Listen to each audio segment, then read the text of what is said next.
Ustedes escuchan Huacavilca 830M, la Che Grande de la Información y su programa Contrapunto. Esta mañana vamos a recibir en nuestros micrófonos al señor ingeniero Javier Hervas, ex candidato a la presidencia de la República y permanentemente un hombre de consulta por parte de los medios de comunicación, indudablemente porque tiene ideas modernas y eso es lo que hoy impera y debe ser así, debe de ser así.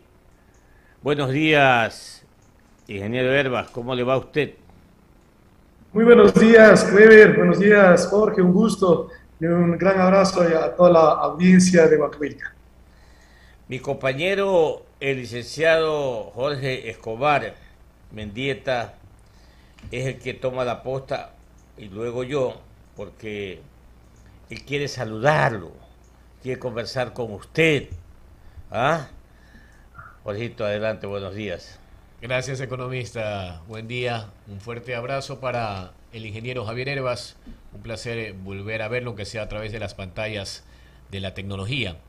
Ingeniero, usted como ex candidato presidencial sin duda tiene su propio criterio, más allá de lo que pasa en la coyuntura legislativa, pero sucede que en su misma bancada ya van por el segundo asambleísta que desde el mismo vientre de la ID se está denunciando por presuntas anomalías en cobros de diezmos y demás.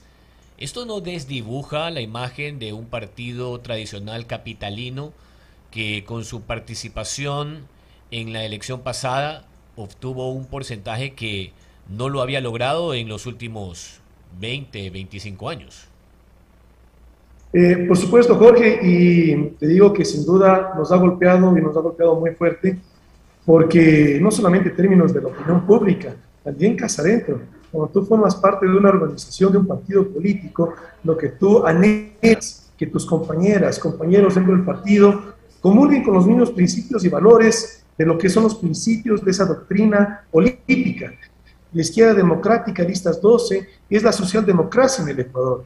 Y créeme que yo soy un convencido socialdemócrata, de tal manera que estos escándalos, estos bochornos, sin duda duelen, porque aspiras que tus compañeros tengan esos mismos principios, pero así es, esa es la situación de la política. Mira, yo dejo la comodidad, porque al final del día cada uno está acostumbrado a su vida, en todo lo que estás haciendo, por la incomodidad de la política, porque créeme que no es un mundo actualmente ideal, hay que cambiarlo, con ese anhelo de poder aportar al país y poder aportar a la política ecuatoriana. Mira lo que nos ha pasado como partido político. Entramos con 18 asambleístas, hoy en día son 15.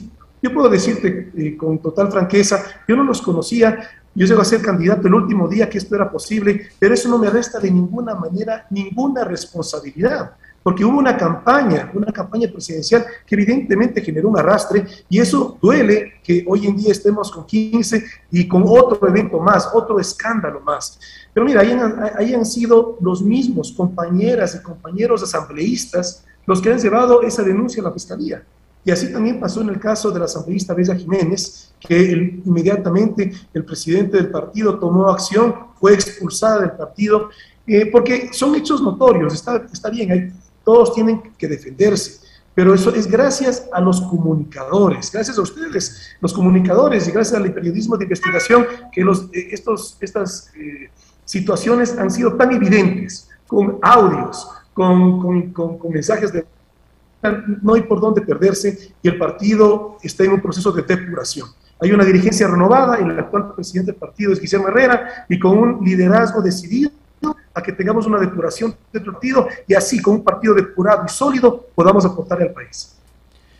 En su proceso de campaña electoral usted hablaba de la necesidad de apagar el incendio fiscal. Hablemos de lo que aún no llega a la Asamblea, ingeniero, en torno al proyecto tributario de Guillermo Lasso.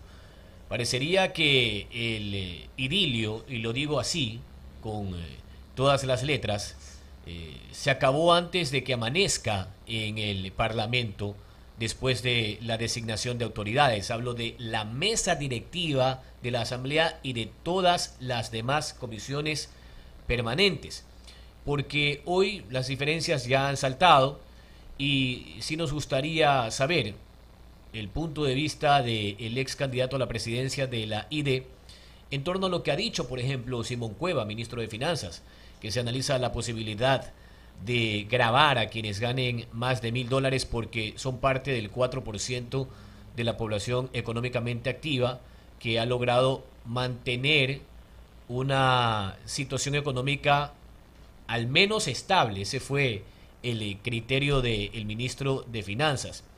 El presidente Guillermo Lasso habló solamente de ese 4% que ha salido, dicen, de una encuesta de empleo, desempleo y subempleo el año pasado.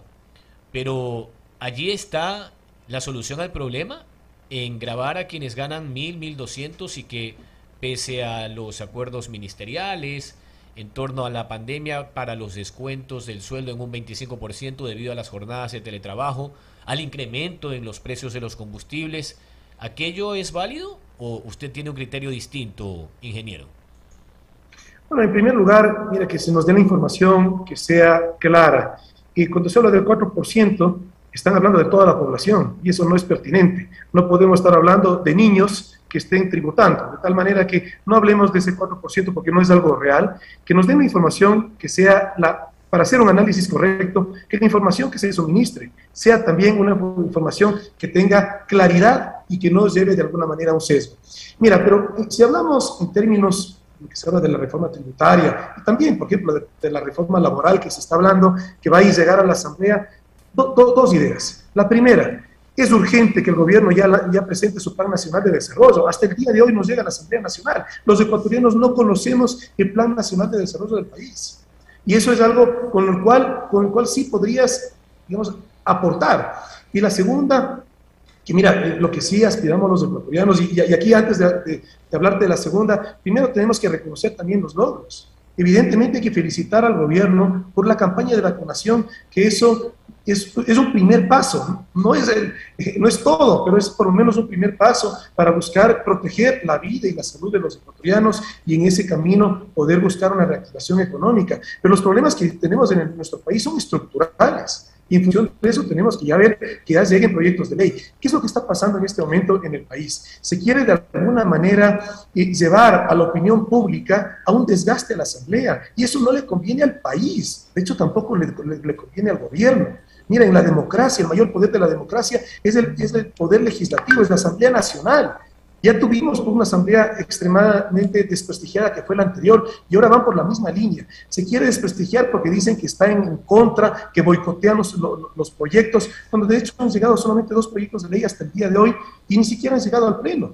Entonces, no nos dejemos llevar como ciudadanos de esta política de conflictividad que ya la hemos vivido prácticamente 14 años. Y pedirle al gobierno que haga su Plan Nacional de Desarrollo y que comience a generar diálogo. Gobernar por decreto, ya lo vivimos en la época de Moreno, que nos llevó a ese incendio social que fue en octubre del 2019, que pretendían por decretos llevar la política pública, que inviten al diálogo a los diferentes actores. Y uno de los problemas que tenemos en el país es que los actores diferentes, relevantes del país, actores académicos, ustedes, actores de comunicación, actores políticos, actores sociales, estamos demasiado dispersos. Hay que comenzar a hablar de agendas nacionales y no simplemente de puntos de coyuntura. Y para terminarte la idea sobre el tema tributario, era una oferta de campaña, de hecho nosotros también lo dijimos sobre eliminar el impuesto a la microempresa del 2% sobre los ingresos. Y lo que sí aspiramos también los ecuatorianos para recuperar institucionalidad, que ya tanto lo hemos perdido en 14 años, es que las ofertas de campaña no sean demagogia, sino que se conviertan en realidad. Y eso a través de la gestión que haga el Ejecutivo. 7 de la mañana con 50 minutos. Estamos con el ingeniero Javier Hervas, ex candidato a la presidencia por la ID. La última, ingeniero, en virtud del tiempo, para que pueda continuar el economista Clever Chica. Usted aseguraba que se pretende posicionar, para ser más precisos, una especie de acción que deslegitime a la Asamblea Nacional. Pero yo creo que no solo un asambleísta, cualquier persona se afianza o desacredita de acuerdo a sus acciones. Y en este caso hay parlamentarios puntuales que enfrentan problemas y que en este caso son de la ID. Eso por un lado. Por otro, la consulta popular que ya anticipó el presidente Guillermo Lasso en torno a los 100 días de su gestión al frente del Palacio de Carondelet. Ha dicho, la consulta va sí o sí. Y esto en función de lo que usted exponía, que se pretende desprestigiar a la Asamblea, porque claro, ya hay voces contrarias en algunos bloques, pese a que al inicio se había votado con el oficialismo para designar a las autoridades en el Parlamento. Por eso le decía hace un momento, ingeniero, que parece que el idilio terminó antes de que amanezca.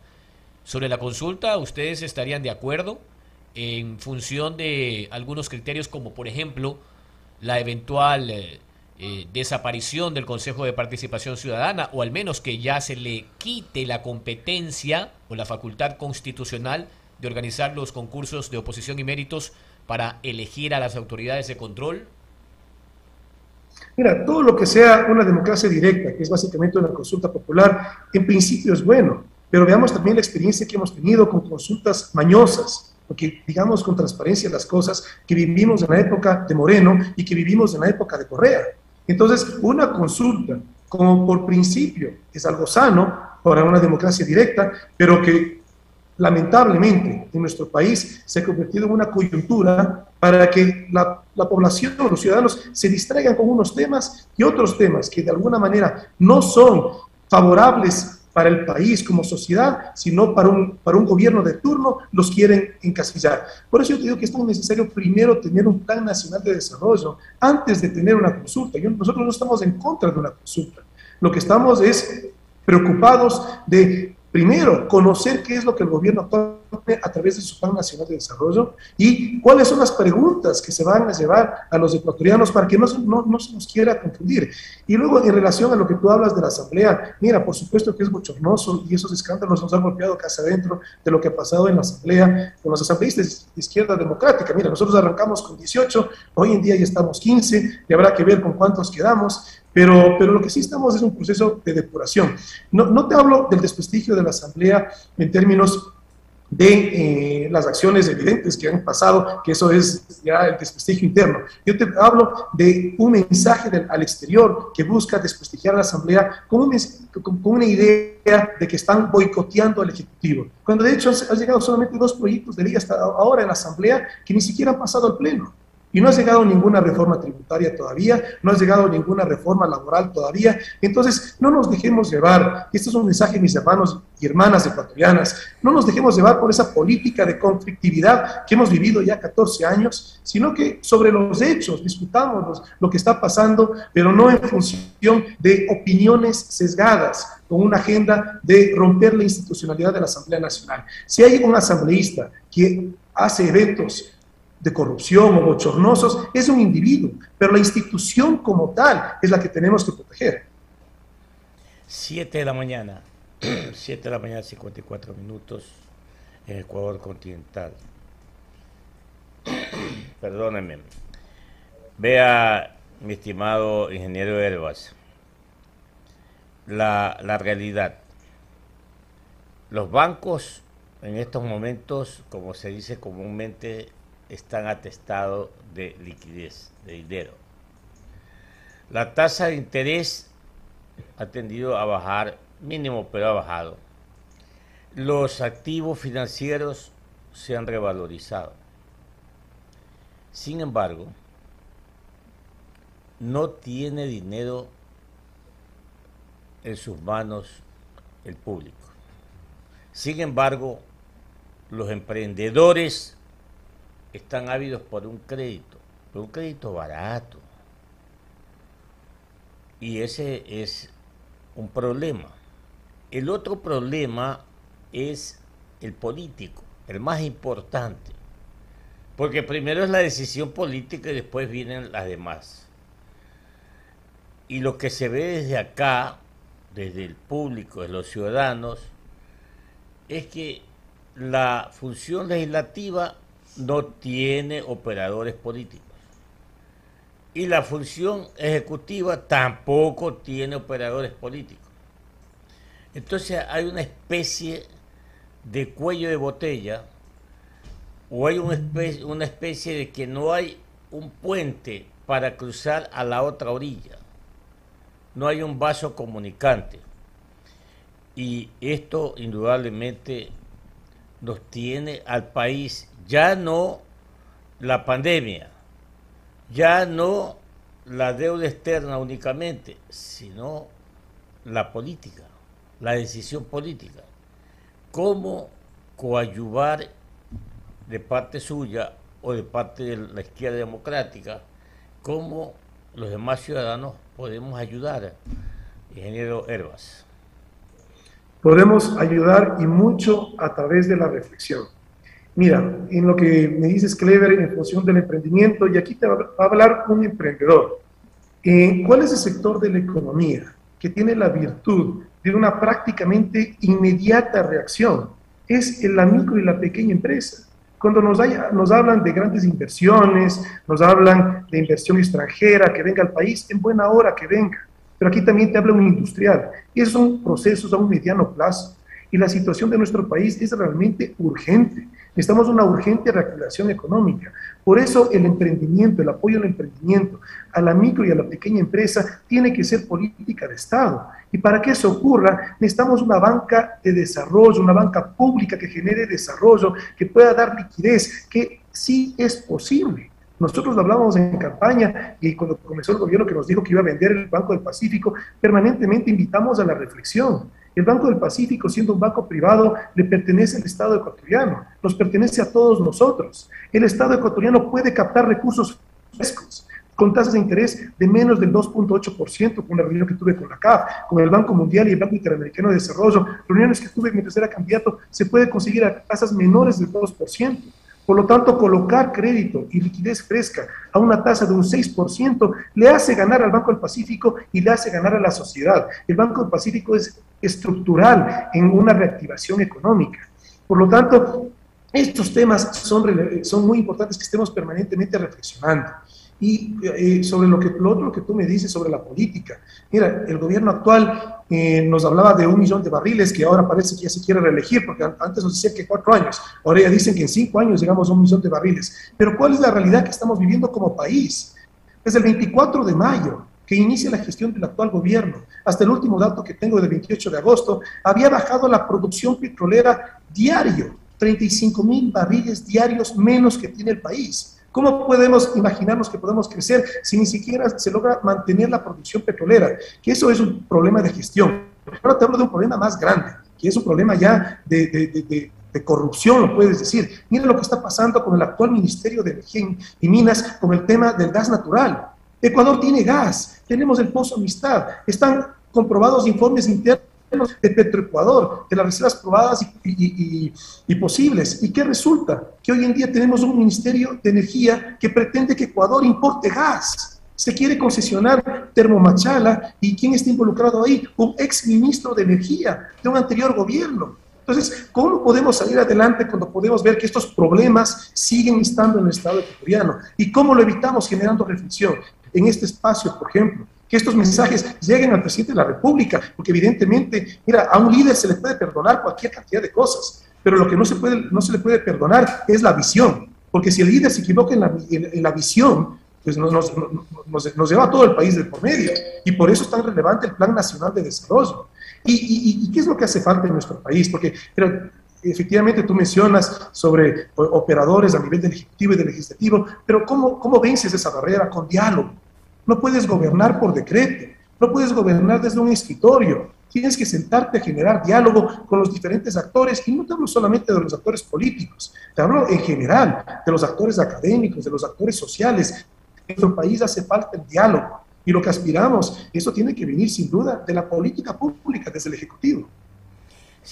8 en punto, la última pregunta, mi estimado ingeniero Javier Hervas, ex candidato a la presidencia de la República del Ecuador.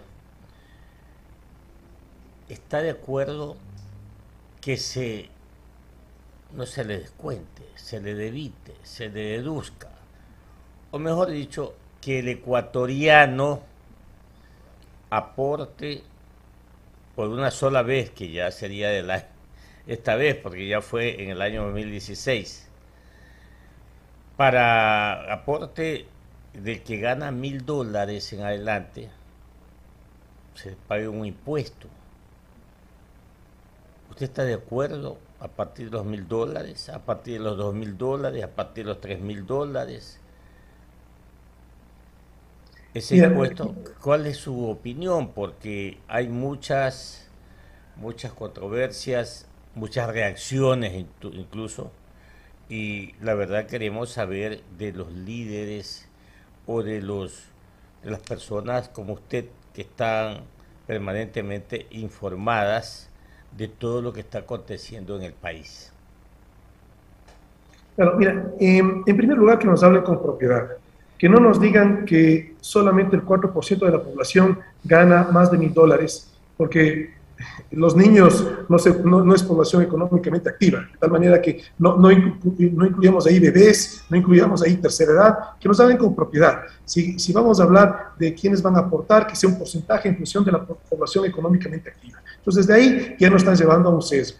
Lo otro, mira, como tú dices, una sola vez, mira, eso ya lo hemos vivido los ecuatorianos que nos han dicho una sola vez. Lo que termina sucediendo es que simplemente retiras ese impuesto y cualquier otro impuesto, es meterle la mano al bolsillo del ciudadano.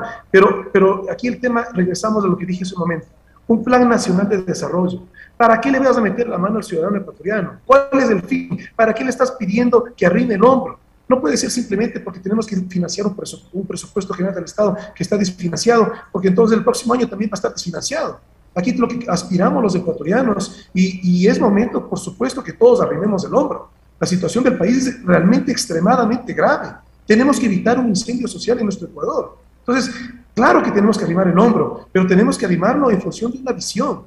¿Por qué lo vamos a hacer? ¿Cómo vamos a salir de ese déficit? No simplemente como un tema de meter un impuesto nuevo para financiar el presupuesto de un año, o de 2 años, o de 3, sino qué es lo que va a pasar, qué es lo que va a cambiar para que nuestro presupuesto deje de estar desfinanciado y para que se pueda ver una reactivación de la economía, lo que dije hace un momento. Tenemos que apostarle, y esto tiene que ser política de Estado, si realmente queremos que crezca la economía ecuatoriana. Tenemos que apostarle a la micro y a la pequeña empresa, y sobre todo porque tiene la posibilidad de crecer de manera inmediata.